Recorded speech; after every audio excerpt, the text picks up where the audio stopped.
Hey everybody, welcome to the Slick Tree Podcast. I'm your host, Colby Langford. The point of this show is to help improve ourselves as dogmen and to raise the quality of the dogs on the end of our lead. So let's settle in, turn the volume up, and let's see if we can't learn a trick or two together from our guests.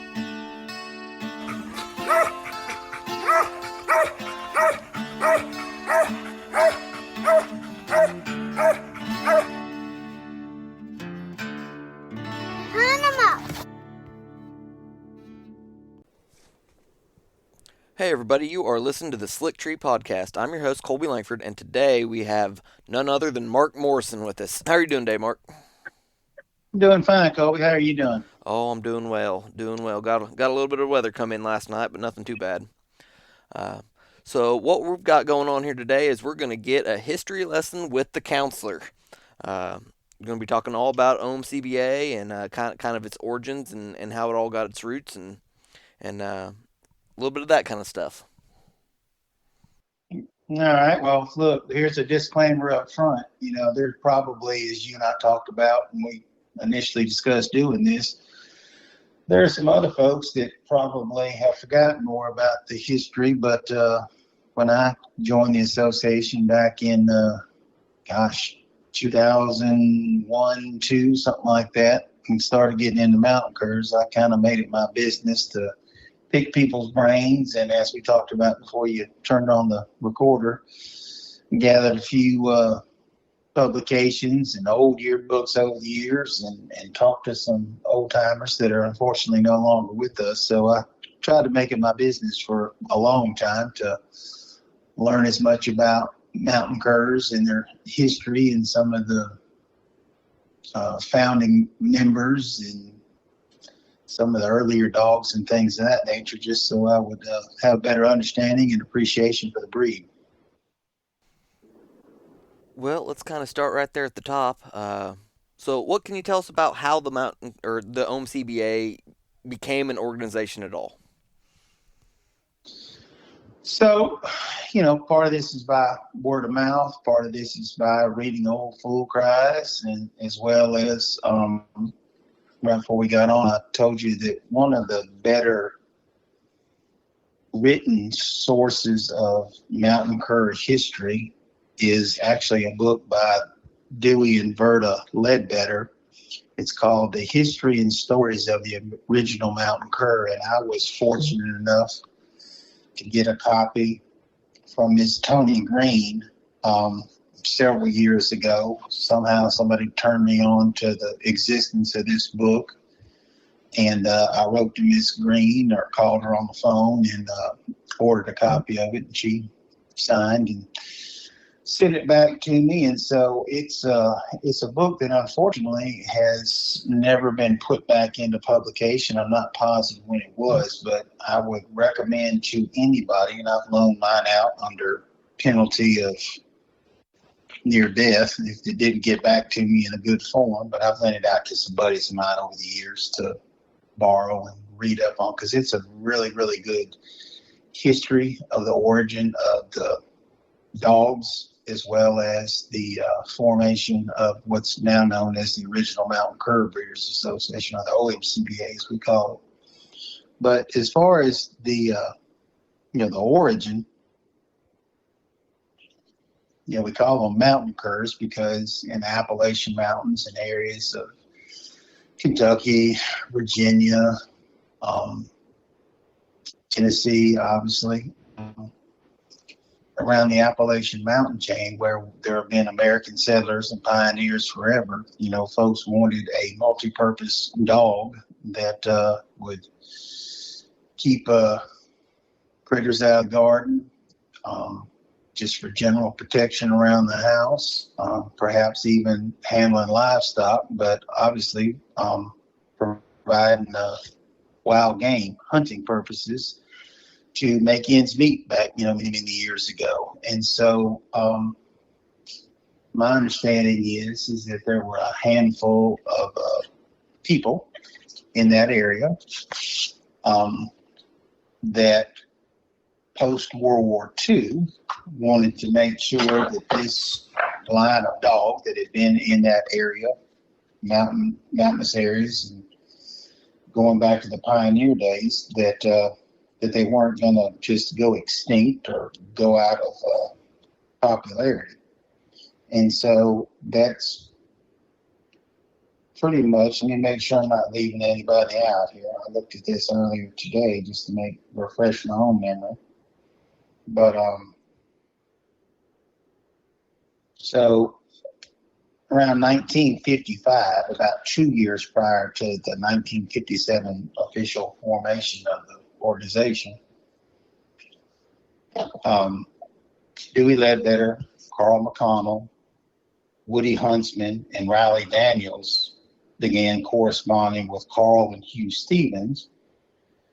And so those are some of the original founding fathers, if you will, of the OMCBA. And so, again, they decided to put their heads together and try to form an organization that was dedicated to the preservation and, in later years, the promotion of dogs that they basically grew up with, and their fathers and grandfathers and families before them for generations. And so that was the original understanding, was that they wanted to preserve this, all-American multi-purpose dog so that it wouldn't be lost to, a lot of things were changing in the United States post-World War II.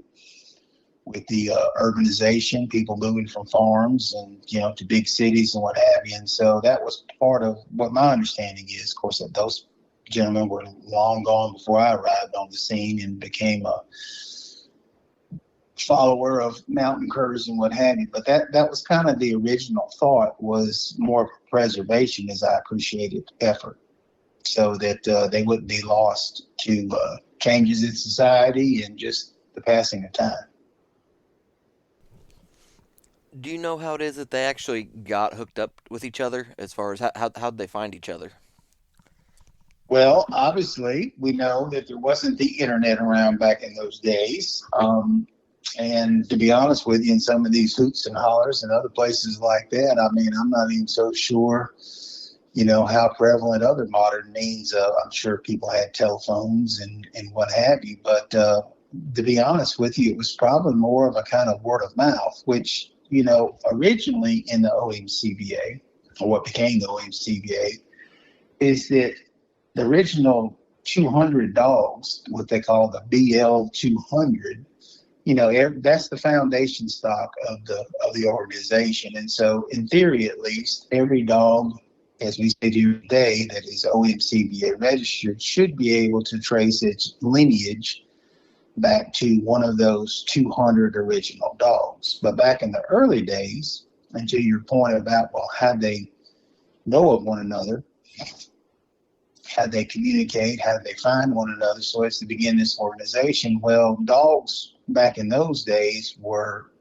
known, a particular strain of dogs known by the family name that kept them, like Ledbetter curs, for example, York curs, things of that nature. And so, that was important so as to be able to identify dogs of a particular lineage or history, and who had them, who had bred them, who had, kept them for generations probably.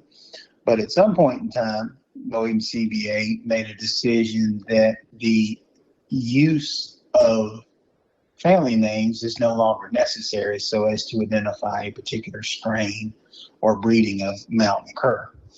And so you don't really even see that, other than some people may choose to incorporate an old family name, one of the original family names. I haven't seen one in many years.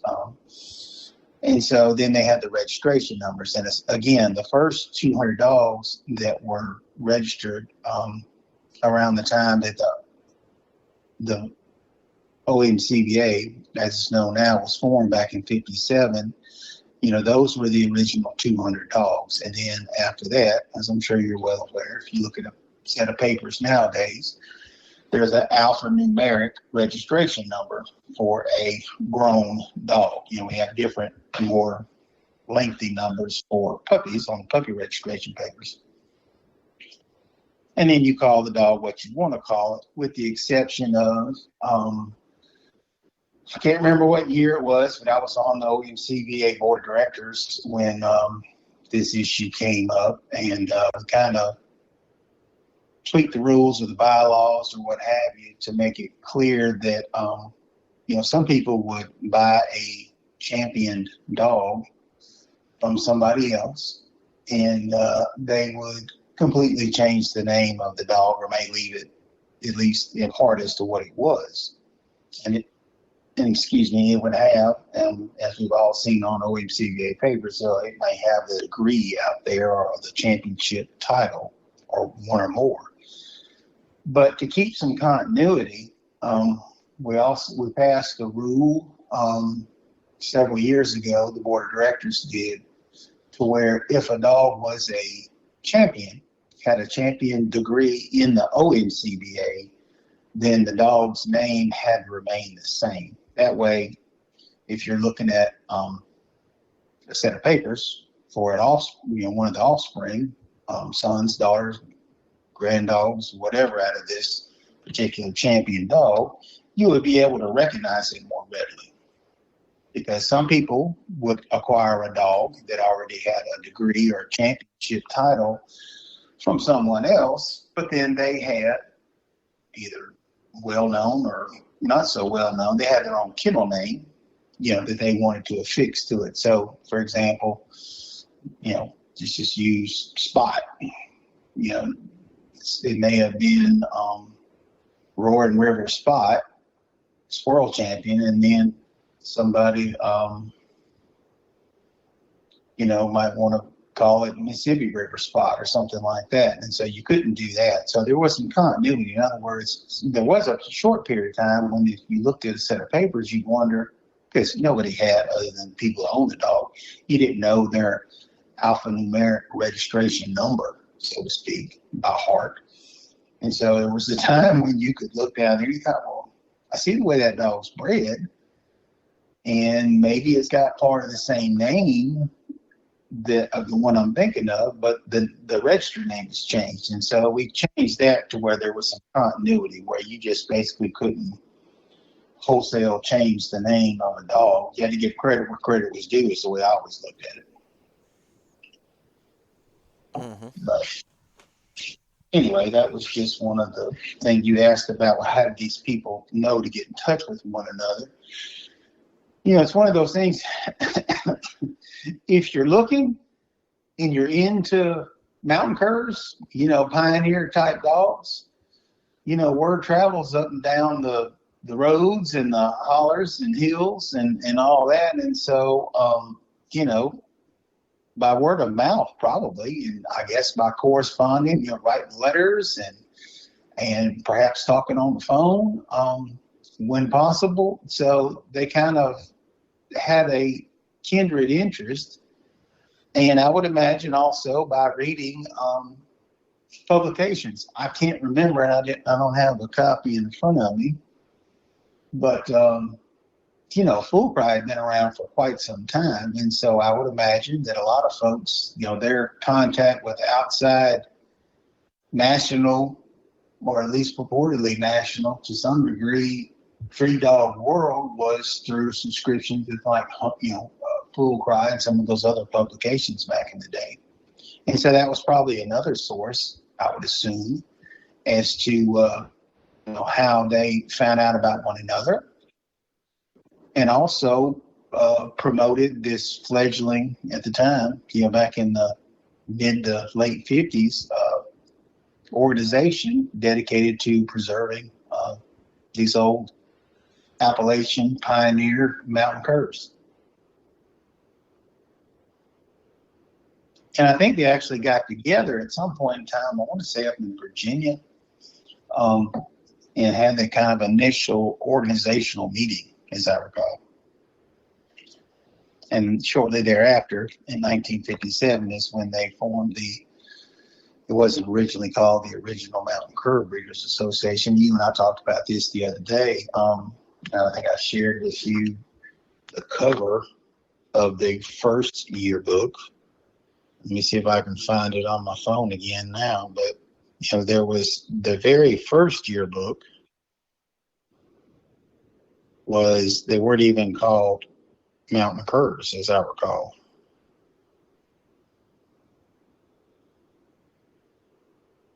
And I'm trying to find it on here. Got way too many photos. Yeah, here it is. So the first annual yearbook came out in 62. So 5 years into the formation of it. But the first yearbooks was entitled Yearbook of the Southern Mountain Treehound, formerly known as Mountain Cur Dogs. Now, and Mr. A.D. Ledbetter was the first president of the Southern Mountain Treehound Association. But my recollection is the reason why they changed the name from Mountain Cur to Southern Mountain Treehound or whatever I just told you was because for registration purposes, because I think it was either UKC, I think it was UKC or whatever, that, UKC didn't recognize curs of any kind back in those days, as I understand it. And so therefore they had to change it to a hound. Kind of like,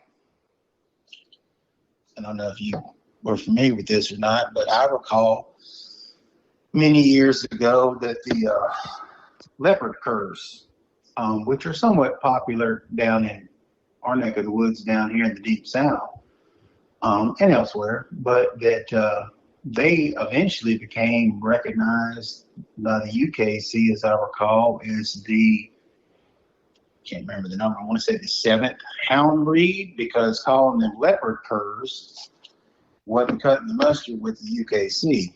And so they actually changed their name to leopard hounds for UKC purposes, as I recall. And my understanding is that's kind of a similar transformation or name change that the mountain cur underwent back in those early days.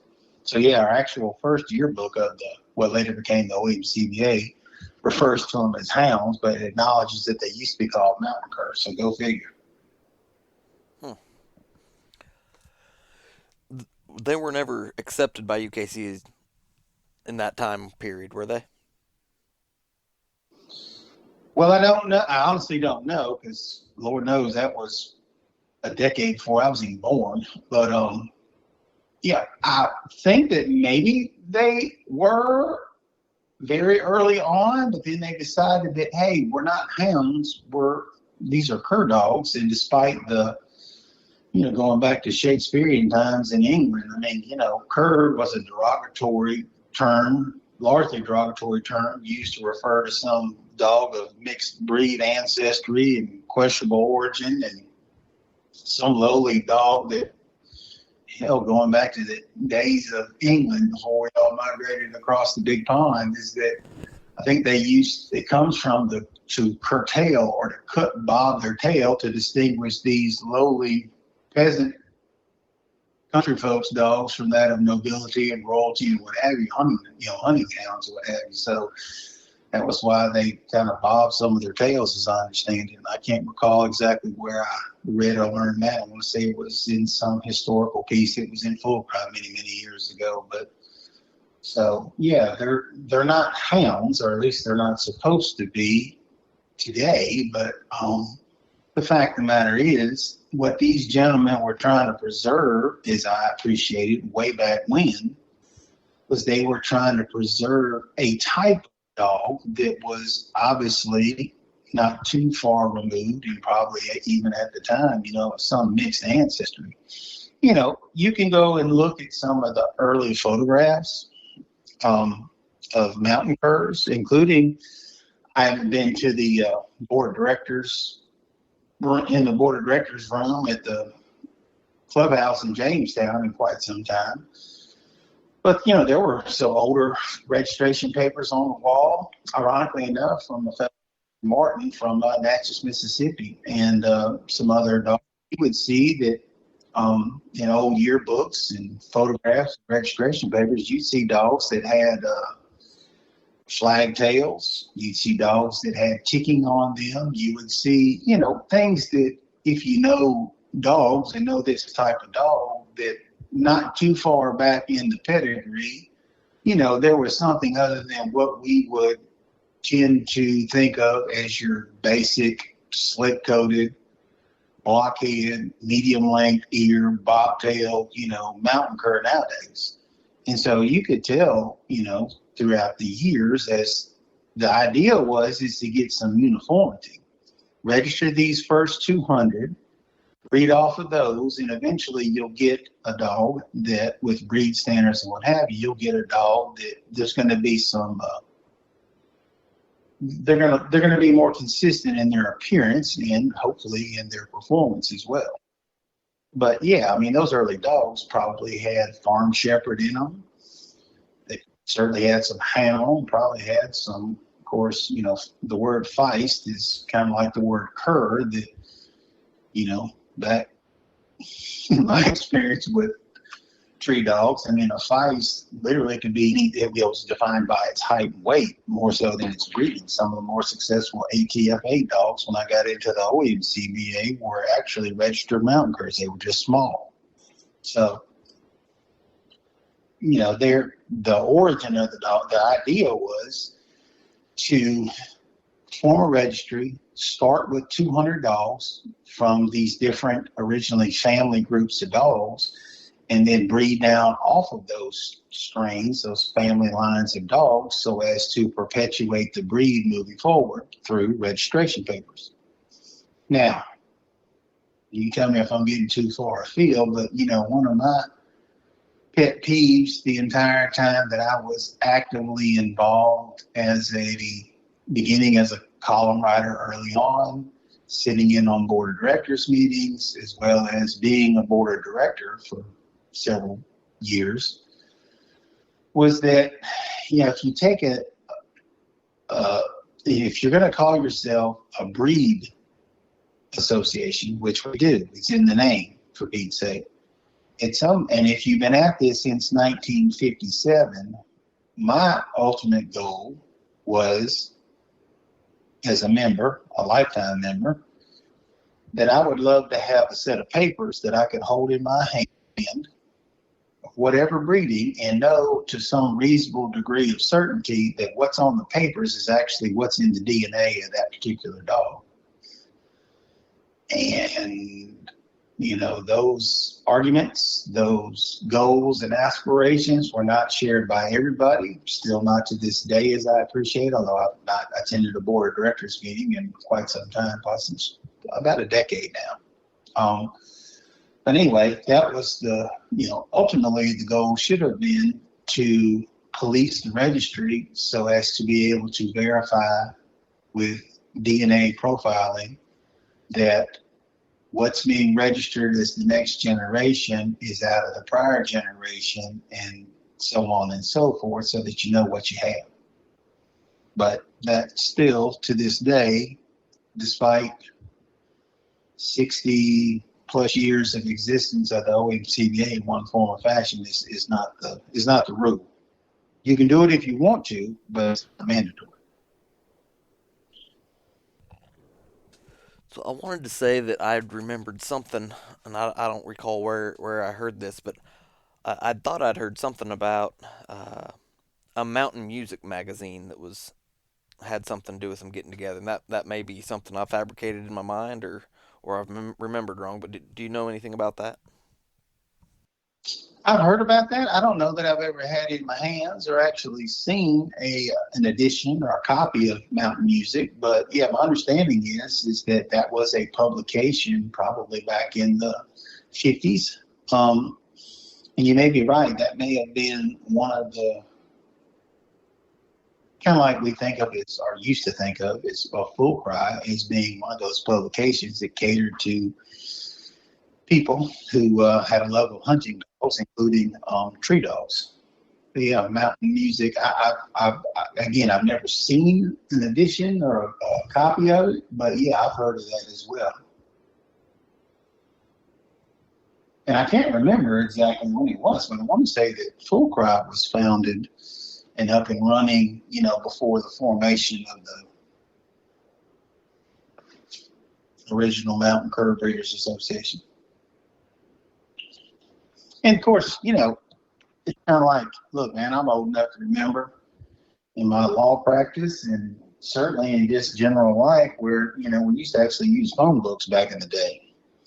Also, remember when we used to get our news? You could turn on the television and watch the nightly news, but we also had newspapers. So, I think it's the farther we get along in this day of emails and social media and what have you, people, and the internet, people tend to forget that there was a long period of time in this country that if you wanted to know about what was going on in the world beyond your, you know, city limits and county line, you better pick up something in print and read it. So, the importance of publications such as Mountain Music or Full Cry or Hunter's Horn, and I could go American Cooner, at some point. That was the way people got who lived far away from one another. That's how we kept up with the goings on.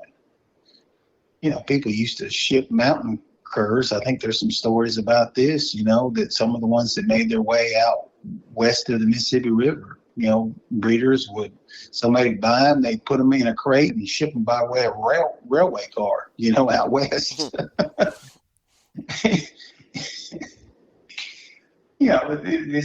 We live in a different world now. I mean, you used to be able to order firearms out of the Sears and Roebuck catalog, and catalog that after you had its use, you might go out to the outhouse, and rather than buying conventional toilet paper from the grocery store, you keep a phone book or a catalog out there at the outhouse. So times have changed, but the internet was invaluable to my efforts to try to learn more. And I think we covered this in the first podcast, but my first squirrel dog was just a Heinz 57 mixed breed dog that I had purchased before in Alabama before I moved to Mississippi to begin practicing law. So back in the summer of 1990, and of course I didn't know anybody else that had a hobby or pastime or enjoyed squirrel dogs. My dad, had as a kid growing up in South Alabama, but I didn't know anybody my age that was into that. And, the way I found out about squirrel dogs that was still a thing was reading, I want to say it was Outdoor Life or Sports Afield or something. There was Bill Tarrant, Tarrant, was a guy that wrote about hunting dog articles. A lot of them were about duck dogs or pointers or pheasant dogs. But he had an article in there about the dying tradition of squirrel dogs. And I read that. I thought, man, that sounds awful damn fun. And it was he had interviewed some guy, Randy Panel, who lived up near Tupelo, Mississippi, Blue Springs, up in North Mississippi. And he had this little pamphlet that you could write off to for 50 cents or $1 or whatever it was. Hell, most of it was postage. And he mailed you it, and I've got it around here somewhere still to this day. And it kind of told you about some do's and don'ts about how to get a squirrel dog started. And so, I didn't come from a long tradition. I didn't grow up fooling with tree dogs. And so when I got my first mountain cur from Larry Wagner back in the early 2000s. I just wanted to find out as much about the dogs and the history of them and who was who and where this came from and why and all that. And so I was kind of like I couldn't learn enough. I tried to read some of these publications. I think I told you this the other day that we had boxes and boxes. Most of the old yearbooks that I have were out of boxes of printed prior editions of yearbooks that were just gathering dust in the corner of the board of directors meeting and behind the desk where we used to sell T-shirts and bumper stickers and hats. Sweatshirts and all that kind of stuff at the clubhouse in Jamestown. And so I can't remember, I probably would ask Judy Poor or Carl or somebody on the board when I was the column writer. I noticed them over there, peeked in the box, and I said, hey, how much do I have to pay? I'd like to get one of each of these old yearbooks. And they said, no, you can have them. He said, look, they, especially the one I told you about, I've got one from 1972 for Pete's sake, you know, and it had been sitting over there probably, for a better part of 30 years. So, that expense had already been incurred, and they just had a bunch more of them than they needed. So that's, I got some of those, and it was very instructive reading through some of the old yearbooks and, start from the earliest one and kind of move up. And of course, by this time I was a member, so I was getting each successive yearbook. And I want to say my first one was like 2002 or 2003. And so you could just kind of read through the ads.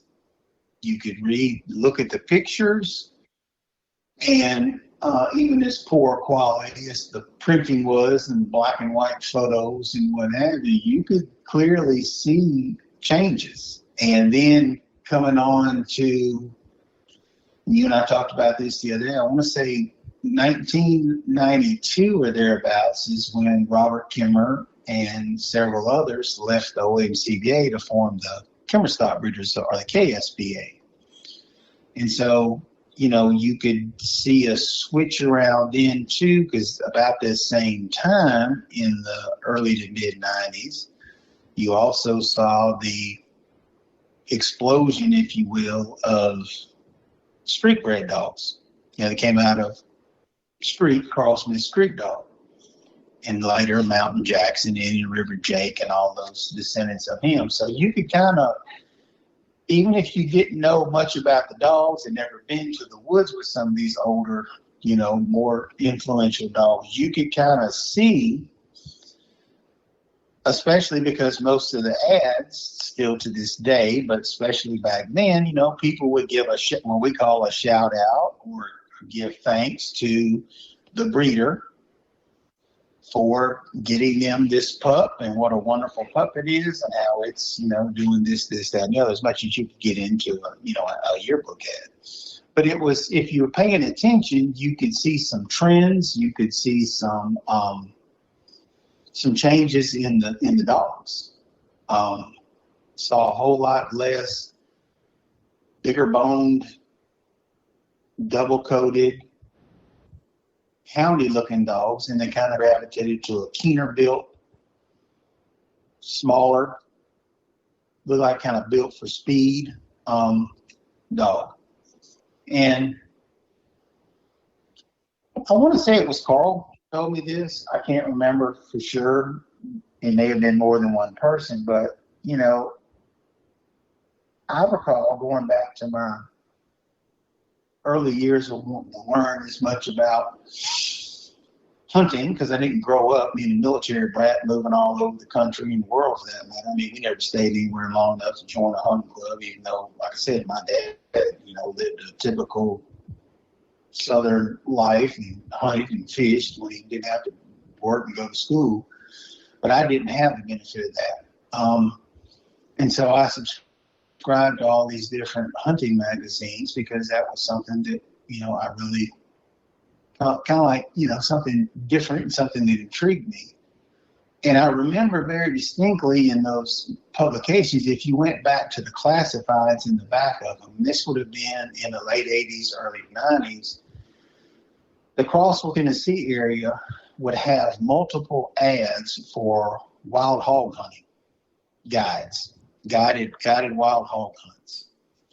And the reason why I share all that is because, and again, I want to say this was Carl, but also others that kind of explained all this to me. So around the same time, in the late 80s, early 90s, Robert Kimmer and his line of dogs, they were used with some frequency to wild hog hunt.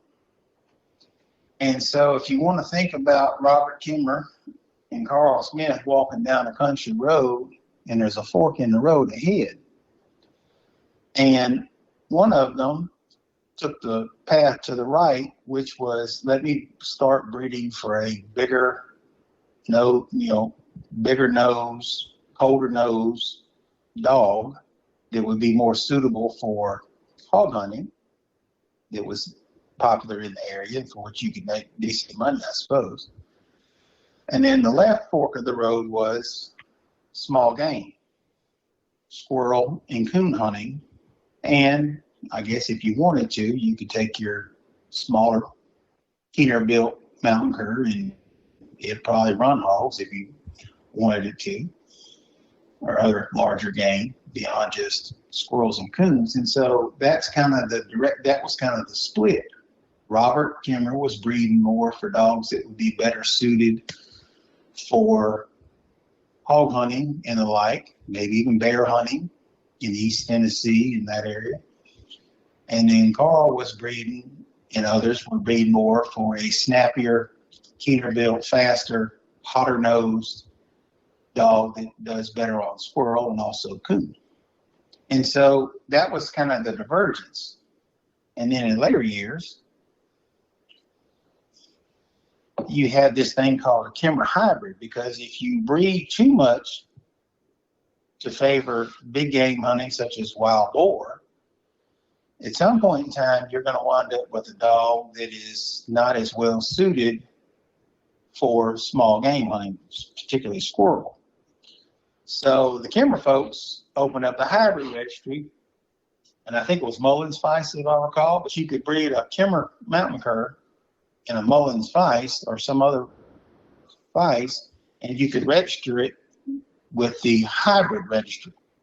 Because, quite frankly, if you wanted to have a dog that was suitable for squirrel hunting, you have to throw a little bit of Feist in there to kind of size it down, make it a little hotter nosed and what have you. And, of course, Kimmer folks, you know, as far as I know, the KSB is still in operation today, but they kind of shot themselves in the foot because they kind of missed the trend, because back in the 90s and up to today, you know, squirrel hunting is pretty doggone popular.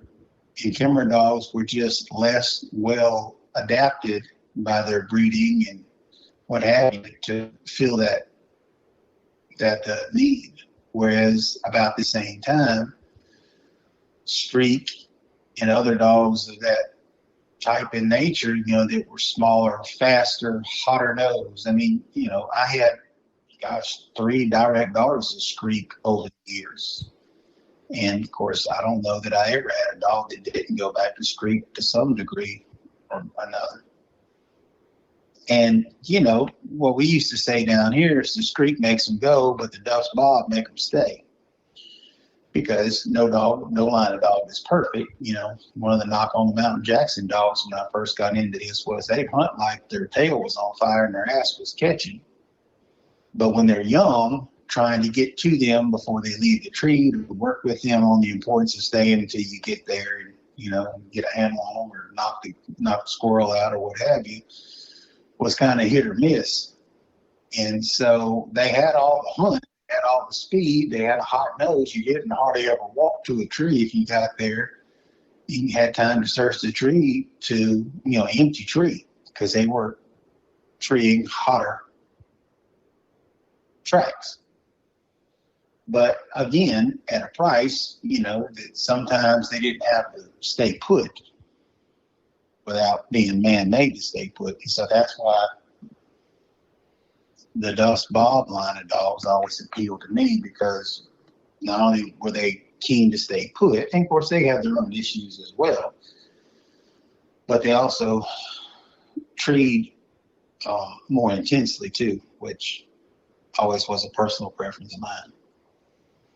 But yeah, that's kind of the way, you know, when the KSBA was founded, it was extremely popular, and almost, you know, anything new is going to get attention, Colby. It's kind of like, I don't know if you're old enough to remember, but, you know, back many years ago when I was a kid, like there was the NFL and there was various, like the World Football League, the USFL, there were these other fledgling things. And for a while, it's the new kid on the block. It's exciting. It's new. People want to do it. But then it just kind of falls by the wayside. Well, the KSBA, which I was a member of for several years until they got to monkeying with, you know, how you could breed your dogs and who was allowed to participate in the hunts and et cetera, that, you know, it was very, very popular and taking a lot of the participation and shine away from the OMCBA until Carl took over and Streak and those line of dogs became popular, and then they started holding better hunts up there and kind of reclaimed some of the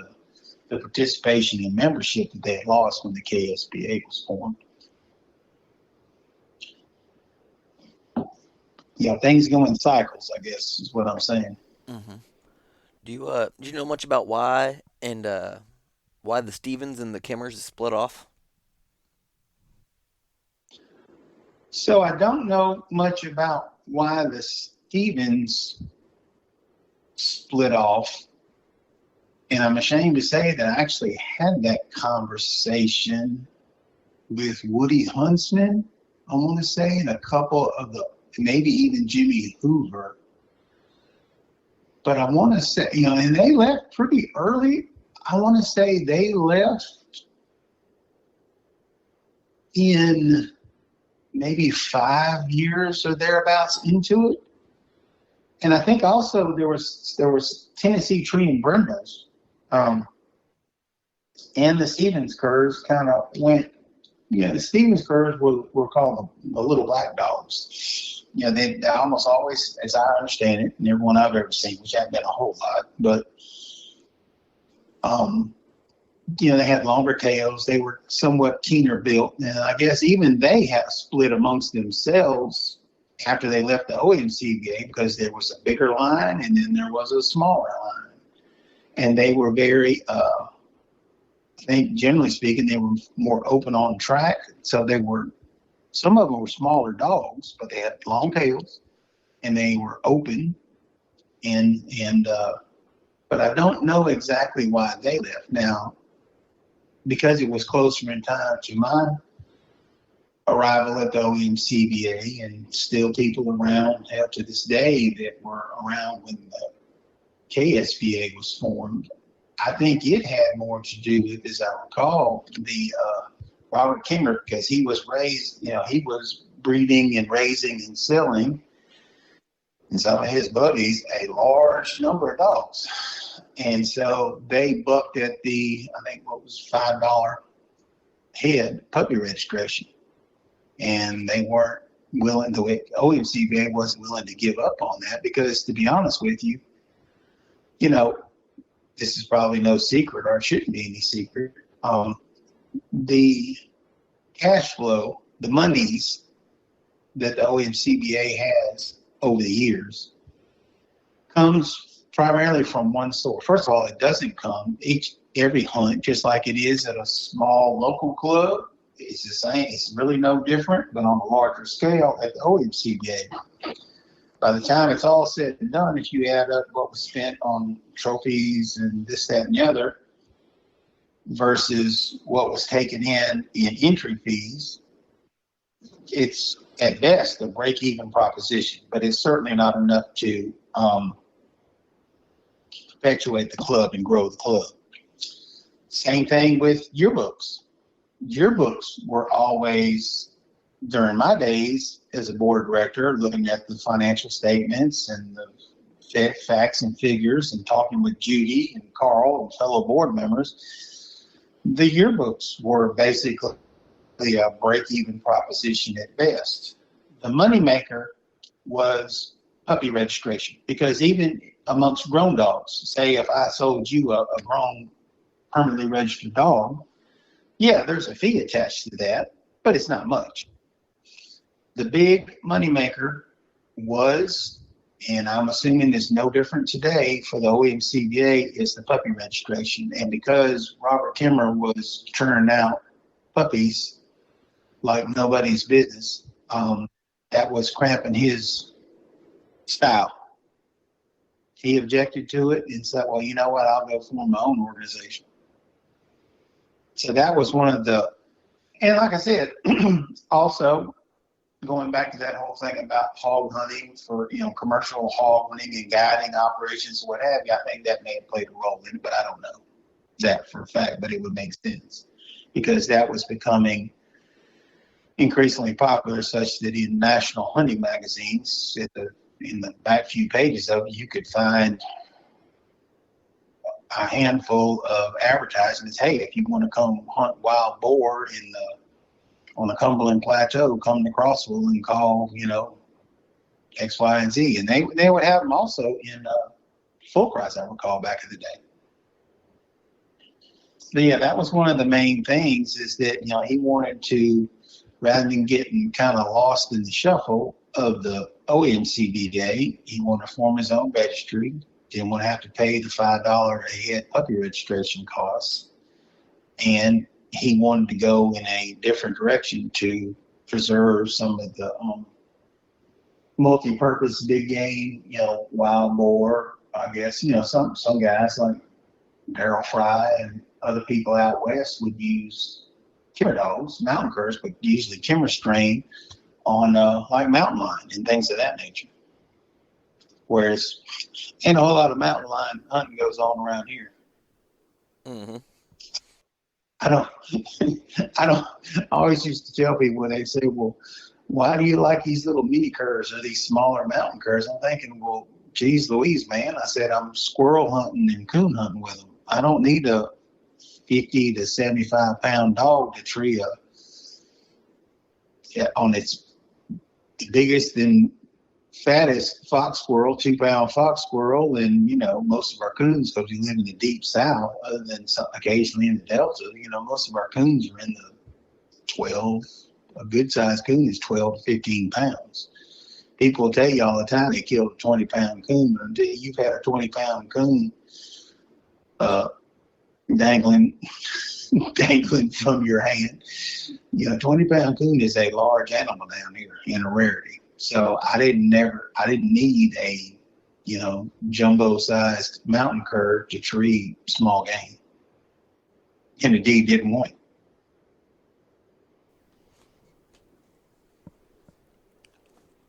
Do you know? Do you know much about the history of the hunts, like when they started, or kind of even what format they were early on, and how that kind of changed any? Yeah, and that's a good question and a good point as to how things have evolved over the years. Changes in society, changes in land usage, and what have you. So,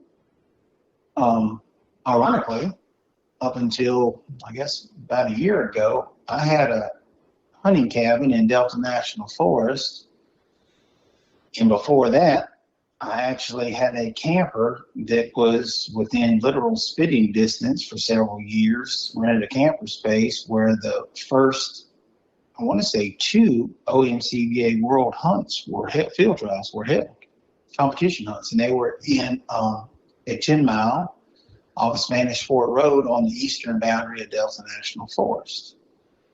And ironically, the first year they had it, they didn't even have a squirrel hunt. It was coon hunt only. And then I think maybe the second year, I think they may have had a squirrel hunt, and also a coon hunt. And so some of the earliest gatherings, this was again before my time, but I've talked to the Clarks and Danny Wilkinson and several other people who were way ahead of me getting into mountain curs.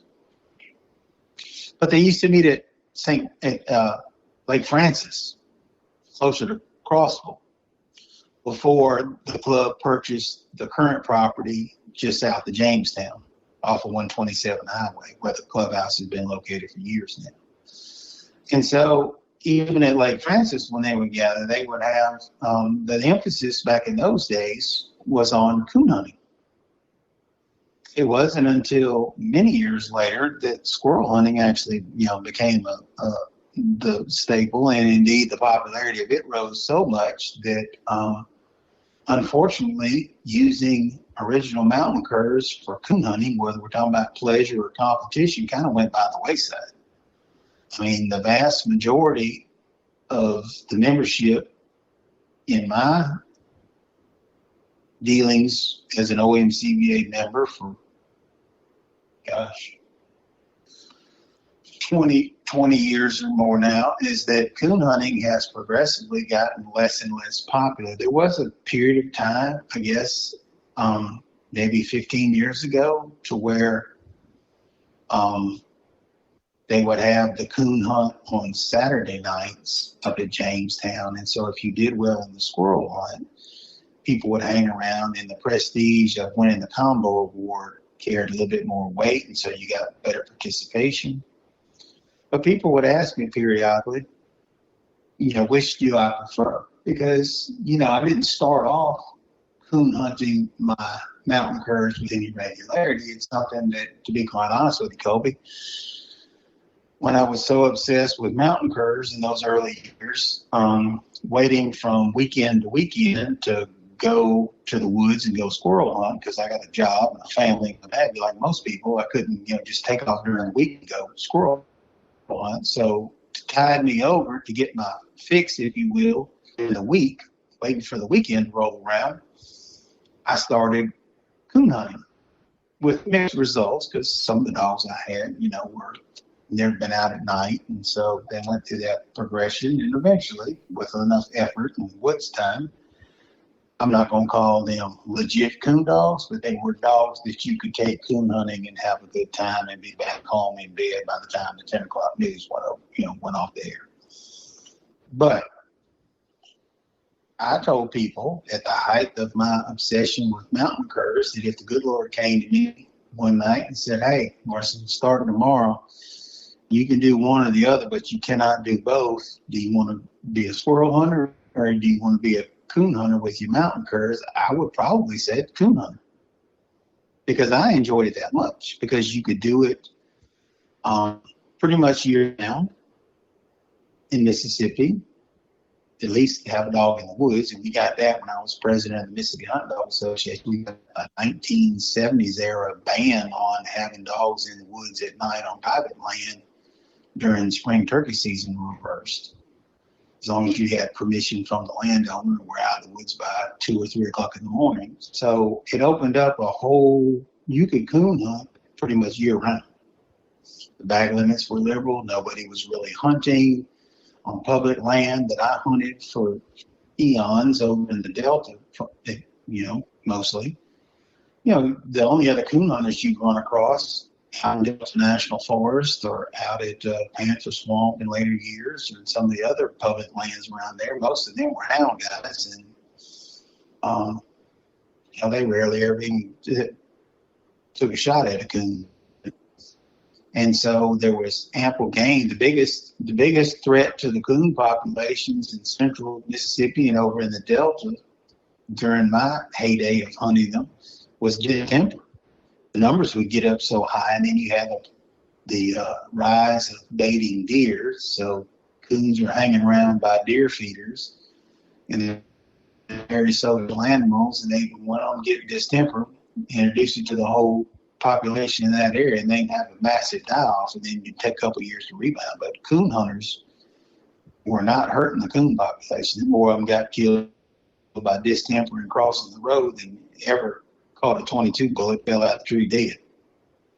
So it was just something that was that I enjoyed much, and it was the focal point in the early years because, again, post-World War II, people's views, land use, rather than having small farms and things like that, where you walk from one neighbor's land to the next and have permission to hunt out, off the back porch, cross several fences, boundary lines, and nobody cared whatsoever.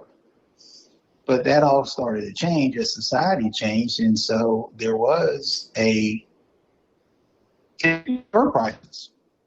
Back in those early years in the 50s and 60s, not down here because of our hot climate, you don't get the kind of pelts, the prime pelts that you get up north of Mason-Dixon.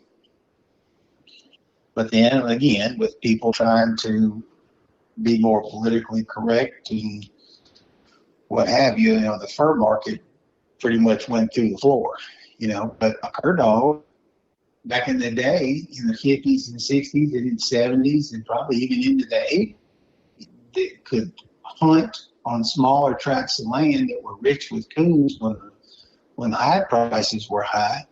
Fella could make a good little bit of extra spending money, back in the day, but those days have long since passed. I think Uh, uh, saw on the internet here a while back where, fur buyers are, I mean, prices I saw quoted for a fine coon pelt, for example. Heck, it ain't even worth my effort to skin it, scrape it, and put it up, and then burn the gas to go take it to a buyer somewhere. I mean, I could get more for that. I could get more for that same dead raccoon in Mississippi and elsewhere in the deep South. I could hope to get for the hide. And I think that that was another factor that contributed to less interest in coon hunting mountain curs. And then the popularity here at times of some of the larger money hunts, like the USDC and NSD, and for a brief period of time, actually participating in some PKC squirrel hunts and what have you. That I didn't do it for the money, and the money wasn't that big when I was actively competition hunting. But nowadays, heck, you can go somewhere and win a look, or win a nice UTV, or win a pocket full of money with some of the and other things they've got built in. So, I mean, that's another thing too. And they're not doing that with cur dogs. Coon hunting, competition coon hunting. If you want to win that kind of money, you gotta go get you one of the recognized hound breeds, probably a walker, and then you can. The lure of big prizes and prize money is there, but it's not in cur coon hunting. Whether we're talking about tree curs or mountain curs or whatever kind of cur, it's just not there. The interest isn't there. I think NSD started when Denny kind of got it up and going years ago. I think they did have coon hunts, as I recall, but the participation just wasn't there. So then they just kind of pivoted and started doing exclusively squirrel hunts. I don't recall the USDC ever having held coon hunts. If they did, it was a very brief period of time at the very, very early founding years of it. But it's a shame because the mountain cur, especially if you got kids or you don't, like I said, you don't have large tracts of public land like I had. If you want to go on private land, you're well-mannered with a good handle on a mountain cur can make a lot of fun. Now, if you want to listen to a good race, or listen to one strike and warm up the track and change over and all that, I used to tell hound guys that would go coon hunt with me, look, if that's what you're looking for, I said, you're going to be sorely disappointed. I said, but if you want to go look at real live ringtails sitting up in a tree somewhere, I said, I think you'll enjoy our time out in the woods tonight. Because it was a lot of fun to me. I mean, there was nothing more fun than get home from work, take a dog, run out. Back in those days, I had some private land to go to and a management area across the Natchez Trace from where I lived for about 20 years, and go out there for an hour to 2 hours on a work night, knock a coon out on 1 and 2. If I didn't, look at her. And then when I decided to call the dogs, they came to me. I loaded them up in the truck, went back to the house, put them up, took a bath, and went to bed and got to work the next day. And so I really enjoyed that. But it's something that unfortunately seems to be have gone out of style and out of favor. NSD actually just announced that they're bringing their coon series back. Who did? NSD. Oh, well, good on them. And I hope that it gets some meaningful participation, because to me, that's the beauty of mountain cur, Colby. I don't get tripped up into who's doing what and why. If you go back to the original intent and purpose of preserving this type of multi-purpose dog, now I personally don't care about using a mountain cur to hog hunt or to lion or bear hunt, because we get a lot of the shortage of hogs around here, so you could use one for that. But I'd shot the you-know-what out of mine over there in the Delta if they expressed an interest in a in a wild hog, they learn pretty quickly that's not why we're here today or tonight. But to me, if all I did was squirrel hunt, I might have some, because I do prefer a smaller dog. I might have some sort of cur and feist mix, some sort of smaller, snappier, dog. If all I did was coon hunt, I'd probably have some type of hound. But because I had grown to love doing both, because in theory, you can hunt a mountain cur from sun up to sundown, and or from sun up to sun up. You can do it day after day as long as you and the dog don't give out, because you can time and coons at night. And yes, you will tree some coons in the daytime, and you will tree some squirrels at night until you try to crawl through that. And some dogs never get out of it completely. And oh yes, they will around with, one of the best squirrel dogs I ever had. I never could get her broke off of possums. And so some of them, because they're cur dogs and they just want to put something up a tree, some of them never completely figure out that daytime is for squirrels and nighttime is for coons. No crossover between the two, and we're damn sure not messing with armadillos, wild hogs, deer, possums, and the like. But by and large, that's the beauty of a mountain cur, is that you can have your cake and eat it too. You can take that same dog and put squirrels and coons up a tree 24 hours a day, 7 days a week. And that, to me, was why I would much rather have gone to a hunt back in the day and won the combination award at a given hunt than have won either the squirrel or the coon hunt. Now, obviously, you want to win both and therefore win the combination award. But it always, my goal of every weekend that I left the house with the dog in the truck to go to a competition hunt, wherever it might be, was if I could win the combination award at that given hunt, then it was a great ride back home. I felt like that I had accomplished what I went for. And that wasn't always that important to some people. There's far more emphasis placed on winning the squirrel hunt.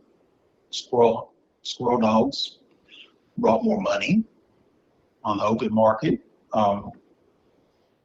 People would breed to dogs that they perceived to be better squirrel dogs because that's what they intended to use the offspring for. Some people would not. I'll give you an example. 2020 tank that the Loonies owned, that I had down here for a period of time back in 2010 and handling for them at the World Hunt there, won the coon hunt with him. There was a perception, that dog's reputation was, and he was a very, very good cur coon dog. And he was a good squirrel dog, because I hunted him when I had him down here for 3 months over in the Delta. I hunted him day and night. Now, was he a better coon dog than he was a squirrel dog? Yeah. But he was no slouch as a squirrel dog.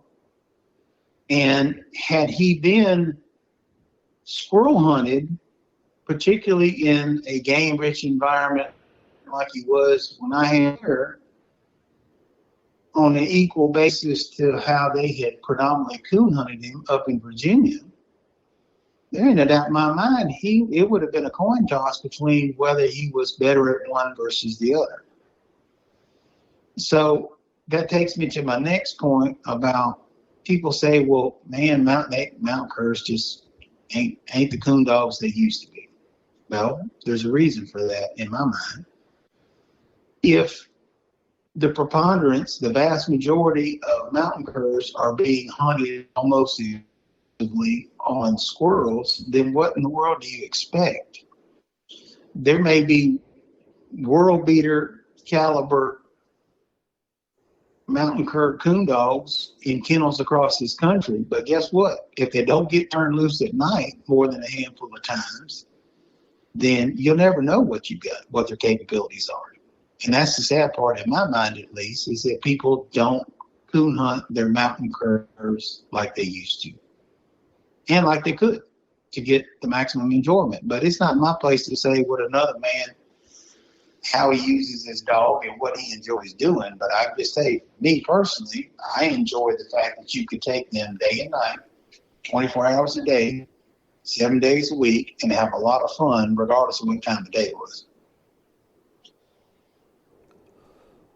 Well, Mark, I think we covered most about everything I was really wanting to talk about. You got anything else you want to talk about before we wrap it up? I think we covered it, and I hope I answered some of your questions. Like I said, I am far from the definitive source of the history of these dogs, but like I said, I was dedicated to the organization. I was in love with the dogs. It was my only hobby for 30 years or there plus or thereabouts.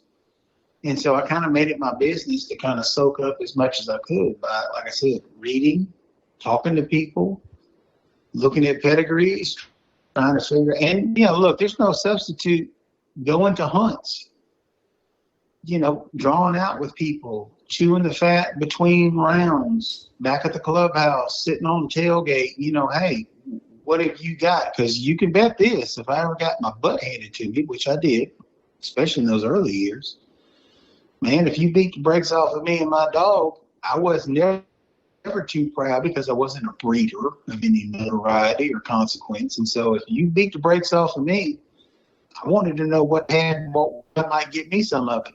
Mm-hmm. So if you come into it with an open mind, then you're more easily educated. And that's part of the good news and the bad news about the internet, is that too many people are lazy because it's too easy to get both good and bad information. But unfortunately, there's a lot of bad out there. And so people don't take the time to educate themselves, and they got a short memory. They think if it didn't happen in the last couple of months on the internet, then it must not be worth a damn and worth their time to study and look into. And that's not the case. It would behoove every person getting into the sport of tree dogs to do their homework. But too often people fall into, well, I've got, you've seen me post on the internet too many times to count probably. Somebody will ask, who's got the best such and such? Okay? Mm-hmm. A dog, whatever. And you'll get the vast majority of the replies, to which I've made a running joke out of, me and my friends have the best, fill in the blank. Mm-hmm. Because what happens is, understandably so, people get on the internet because you can say pretty much whatever the hell you want to say when you want to say it within certain guidelines. And people will pump up their line of dogs that they currently have, which is fine. But if you know enough people and you pay attention, what you also figure out is, well, they have the line of dogs they have because somebody else in their community or circle of friends or group that they run in, that's what they have. And that's where they came from. And so that's what they know. Therefore, because that's what I know, it's got to be the best. And that is short thinking. Get off the internet, shut your computer down, go to a couple hunts, travel around, invite yourself if they want to invite you to go hunt with different people and different dogs in different parts of the country. And you will have a much better understanding of what will ultimately suit your needs. And if you can't find it, keep looking, because it's probably out there. And if you still can't find it, you probably need to go look in the mirror and think, well, am I looking for this, unicorn? Because maybe it doesn't exist. Mm-hmm. Because there are no perfect dogs, as you well know, Kobe. Oh, they all got them. Yeah, they've all got a flaw. Oh, yeah, they do. The question is, I always tell people, look, the question is always, what can you live with? Because unless you're unemployed, independently wealthy, or retired, or whatever, or a kid, You only have so many hours that you can devote to hunting during a given week because you have other responsibilities. And so the majority of the time in any dog's life, even if you are a very hard hunter, is going to be spent in a kennel somewhere on your property. If you're fortunate enough, you have enough acreage to where it's not right by your house, because wait for it, some of the best dogs that I've ever been to the woods with and owned myself were some of the least desirable to have around in my life when we weren't in the woods. Mm-hmm. And so the question is, can you tolerate that SOB or that heifer and their bad habits during the week and even in the woods, so that their other skills, attributes overwhelm and outweigh that? Because some of the highest performing dogs I've ever had and or been around and fortunate to walk the woods with, they'd make you want to knock them in the head with a 2x4 as soon as you got out of the woods, because they just had that, they were fit for nothing other than hunting. They weren't going to make a damn pet. They weren't going to make a companion. They're the ones that you'd have to throw on a pair of breeches and walk out to the kennel in the middle of the night and turn on the hose and about halfway drown them so they'd shut up so everybody could get a good night's sleep. And so it's all according to what kind of barking. I mean, I could go on for barking in the damn dog box. I've had several of them. As soon as we turned off the pavement and they heard the gravel popping under the damn tires, they would go like they had never been anywhere in their lives, barking and carrying on and cutting up. You know, just all kinds of, quirky habits. Like I said, cur dogs have quirks. The question is, are they quirks that you can live with on balance? And I'll leave you with that, and then I'll shut up. And thank you for your time, man. I appreciate it. I always enjoy doing this with you. Yep. No, Mark. I want to thank you for your time. Of course. I always enjoy chatting with you. Uh, I'm sure everybody listening will enjoy it as well. Uh, I guess on that note, everybody take care and keep wearing out that boot leather. I just want to give everyone that's listening a sincere thank you. Getting this podcast going has been a project. I really hope you're enjoying it, and if you don't mind, give the show a good rating and review wherever you're listening to it at, or share it on your social media to help get some traction. I appreciate it, and I'm looking forward to your feedback.